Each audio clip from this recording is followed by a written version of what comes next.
इसकी कहानी एक ऐसे राजा की जिनके बेटा नहीं था, बेटी थी।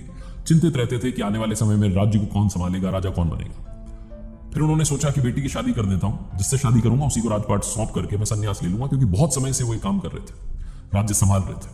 उन्होंने मंत्री को बुलाया और घोषणा कर दी कि कल सुबह हमारे राज्य में जो भी व्यक्ति सबसे पहले प्रवेश करे, जो भी सबसे पहले आए, उसी को हम राजा घोषित कर देंगे। मंत्री ने कहा कि एक बार सोच लीजिए आप, मतलब बहुत बड़ी बात कह दी आपने। राजा ने कहा नहीं, अब तो फैसला हो गया, डिसीजन ले लिया गया, जो डिसाइड हो गया वो हो गया। अगली सुबह जो सेवक थे, राजा के सैनिक थे, वो एक फटे हाल व्यक्ति को लेकर के आए। फटे पुराने कपड़े उसने पहने हुए थे, एक लड़का था। राजा ने जो घोषणा की थी उसके मुताबिक उस लड़के की अपनी बेटी से शादी कर दी और उसे राजा घोषित कर दिया, उसका राज तिलक कर दिया। उसके बाद में जो राजा था जंगल की तरफ संन्यास लेके चला गया। ये जो लड़का था धीरे धीरे इस तरीके से राज्य संभालना है, कैसे काम करना है, युद्ध में कैसे जाना है, क्या तैयारी होनी चाहिए, स्ट्रैटेजी, ये सब करने लगा और बहुत अच्छा राजा साबित हुआ।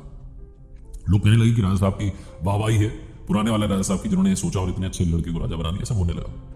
जिस राजमहल में वो राजा रहता था उसमें अलग अलग बड़े बड़े कमरे थे, बड़े बड़े शस्त्रागार थे, बड़े बड़े खजानों के लिए कमरे बनाए गए थे।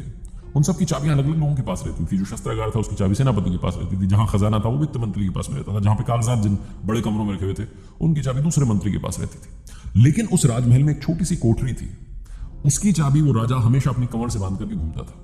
और इस बात को लेकर के मंत्रियों में हमेशा कानाफूसी होती थी कि क्या है उस कोठरी में कि उसकी चाबी राजा अपने पास रखते, किसी को देते नहीं। कमाल की बात तो ये होती थी कि 15-20 दिन में राजा एक बार वहां जाता था उस कोठरी में और आधे घंटे तक वहां रहता था, उसके बाद में बाहर निकलता था। तो मंत्री सोचा करते थे कि शायद बहुत जरूरी चीज, बहुत इंपॉर्टेंट चीज है जो कि राजा ने वहां छुपा रखी उस कोठरी में। एक बार हिम्मत करके जो वित्त मंत्री थे, सबसे बड़े थे, तो उन्होंने पूछ लिया कि राजा साहब माफ कीजिएगा, लेकिन बस ये जानना था कि अंदर क्या है कोठरी में जिसके लिए आप जाते हैं। राजा गुस्सा हो गया। राजा ने बोला कि क्या बदतमीजी है, तुम्हारी हिम्मत कैसे हुई मुझसे पूछने की। उसको डांट दिया तो वो चुप हो गया। उसने फिर सेनापति को बताया कि अगर आप एक बार कोशिश कर पाए। सेनापति ने भी पूछा हिम्मत करके एक दिन कि राजा साहब अंदर क्या है। उन्होंने राजा ने सेनापति को भी डांट दिया। इन मंत्रियों को लगा कि काम करते हैं, महारानी जी को बोलते हैं, वो ये बात मालूम करवाएंगे कि अंदर क्या है। तो महारानी को बोला गया, बीवी के आगे जो जिद होती है उसके आगे पति की चलती नहीं है। तो वो रूठ गई महारानी, बात नहीं कर रही थी, खाना नहीं खा रही थी। उन्होंने कहा जब तक आप नहीं बताओगे मैं खाना नहीं खाऊंगी, बताओ मुझे अंदर क्या है। तो राजा ने कहा ठीक है आप चलो मेरे साथ। महारानी को लेकर के, मंत्रियों को लेकर के राजा उस कोठरी के बाहर पहुंच गया। चाबी कमर में लटकी थी, चाबी से ताला खोला, अंदर उन लोगों को लेकर के गया।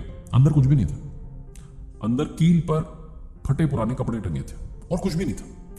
तो वो जो मंत्री थे, महारानी थी, वो पूछने लगी कि यहां तो कुछ भी नहीं, आप क्या करते हैं यहां करके आधे घंटे तक। राजा ने कहा कि मैं यहां अपनी शुरुआत को याद करने के लिए आता हूं। जब भी मुझे 10-12 दिन, 15 दिन, 20 दिन, जब भी मुझे राजा होने का घमंड हो जाता है कि वहीं सबसे बढ़िया हूं, उसी दिन मैं इस कमरे में, इस कोठरी में चला आता हूं और आधे घंटे तक बैठा रहता हूं, अपनी शुरुआत को याद करता हूं, इन कपड़ों को देखता हूं। ये मेरी शुरुआत थी।